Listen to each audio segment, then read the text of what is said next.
gracias por estar acá. Me sumo a ese agradecimiento que Alexis expresó. Esta conferencia es muy importante porque es la primera de este tipo que ofrecemos en conjunto el Centro de Estudios Sociales Políticos de las Américas y el Instituto de la Memoria Histórica. Hace falta asistencia técnica aquí. Dice que tiene la batería baja. Ese es el problema.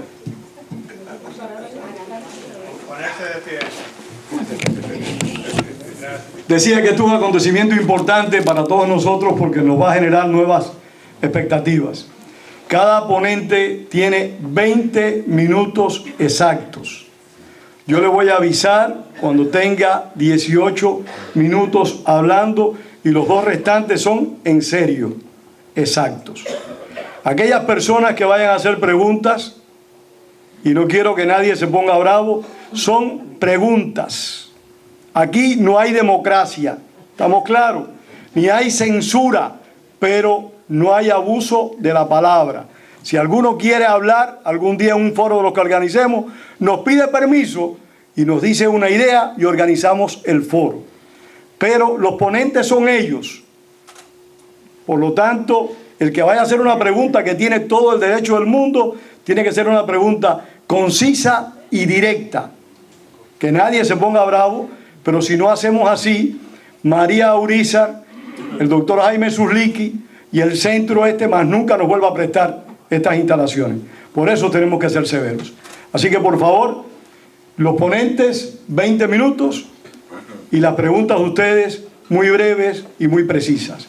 Y gracias por estar con nosotros. Álvaro Alba.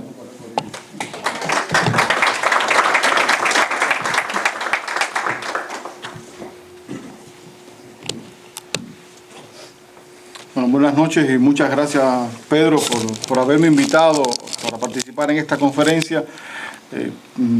Cuando Pedro me propuso que analizara la historia de la inteligencia cubana y sus relaciones con Moscú, creo que eso es un tema que da no para una exposición, sino da para una verdadera investigación histórica, porque es un área donde se ha incursionado poco, donde se ha dicho mucho, pero que hay pocos lugares donde uno puede buscar sobre lo que ha sucedido entre esas dos agencias de inteligencia que tanto ha impactado en el mundo. Yo creo que sería erróneo decir que fue después del año 59 que la inteligencia soviética vino a incursionar en Moscú, a incursionar en La Habana.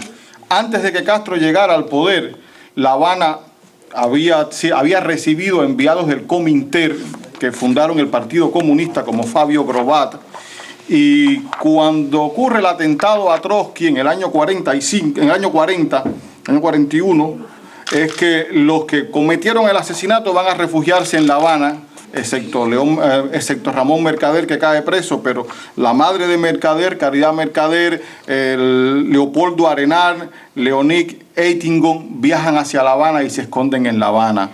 Y allí en La Habana es donde estaba como una especie de lugar de refugio para los agentes soviéticos en el continente que después necesitaban seguir viaje. Antes del año 59 es en México también precisamente donde están los primeros contactos entre el KGB y Cuba, donde un entonces funcionario de la Embajada de la Unión Soviética en México, Nikolai Leonov, que ya había conocido a Raúl Castro en el año 53 en una travesía desde Europa hacia México. Raúl Castro se queda en La Habana. Eso fue en mayo del 53, poco antes del asalto al cuartel Moncada. Se reúnen de nuevo en el año 56 en México, y es que expulsan a Leonov de México porque su tarjeta de visita de diplomático estaba entre las pertenencias que le encontraron a Ernesto Che Guevara y a Raúl Castro cuando fueron detenidos en México. Y precisamente este es el soviético que viajaría después con Anastas Mikoyan como traductor a La Habana. Pero el primer agente soviético que llega a Cuba es Alexander Ivanov Alexeyev, que ese no era su apellido, que era Chitov, que después llega a ser embajador de la Unión Soviética en Cuba, que viaja como corresponsal de la agencia TASS para reunirse con Fidel Castro. Ya previamente el encuentro había sido acordado por Severo Aguirre del Cristo y Juan Marinelo en un viaje a Moscú, y estaban ya llegando a La Habana los primeros asesores soviéticos que llegaron a Cuba, que no eran soviéticos, que eran españoles, que eran los refugiados de la Guerra Civil Española, que se fueron para la Unión Soviética. Eso que después se le llamó los hispanos soviéticos en Cuba, esos fueron los primeros que llegaron. Pero el señor Alexeyev, cuando llega a La Habana, ya se habían reunido en México en junio de ese año 59, Osvaldo Sánchez, que era uno de los altos funcionarios del Partido Comunista, agente del Cominter en La Habana, que había acompañado a Ramiro Valdés, entonces jefe de la Dirección de Investigaciones del Ejército Rebelde, o el DIER, para hacer los primeros contactos para ver cómo podían entrenar a los ilegales cubanos que iban a tener la misión de difundir la revolución por todo el continente. Y es a través de ese primer contacto que empiezan los cubanos a colaborar con la Unión Soviética en lo que ellos llaman la lucha en el tercer mundo por la construcción del socialismo, y La Habana empieza a tener el nombre en clave de Avantpost o Avantgarde Post o cabeza de playa. Cada vez que en los cables cifrados del KGB aparecía el nombre de Cuba, aparecía Avantpost, porque esa era la función de Cuba, ser una cabeza de playa en el tercer mundo para difundir las ideas del socialismo. Solamente con la llegada de Castro al poder es que Moscú se da cuenta de que hay un potencial en el tercer mundo que pueden desarrollar, y es que se crea dentro de la KGB un departamento especial para América Latina, que era el segundo, que precisamente Leonov pasa a dirigir el Buró de Cuba en ese departamento. Ya cuando se crea en el año 61 el Ministerio del Interior en Cuba, y al frente de él estará Ramiro Valdés, aparece la Dirección General de Inteligencia, que en ese momento al frente de ella estaba el comandante Manuel Piñeiro Lozada, alias Barbarroja, y llega precisamente a La Habana Vladimir Grinchenko, que era un experto en ilegales, para durante 3 años instruir a los cubanos en el arte de la conspiración, la creación de leyendas y las reglas elementales del espionaje. Castro visita Moscú en el año 63 y aparecen los primeros acuerdos de colaboración y los primeros oficiales cubanos de la DGI entrenándose como ilegales en la Unión Soviética.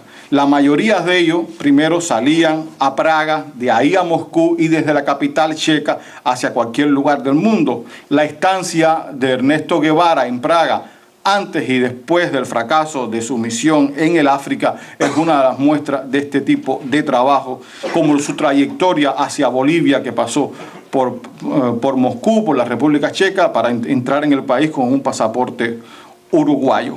Según reportes del Servicio de Inteligencia de Checoslovaquia, STB, entre el año 62 y el año 66, 600 cubanos pasaron por Praga con pasaportes venezolanos, argentinos, dominicanos y colombianos.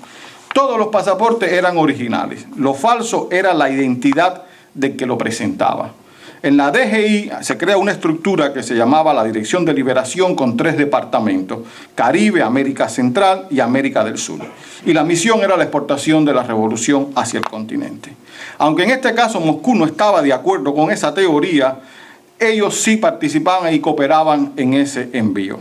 Hay que destacar que los informes del KGB hacia Moscú hablaban de un comportamiento ultrarrevolucionario de Ernesto Che Guevara y su comportamiento lo calificaban de aventurista.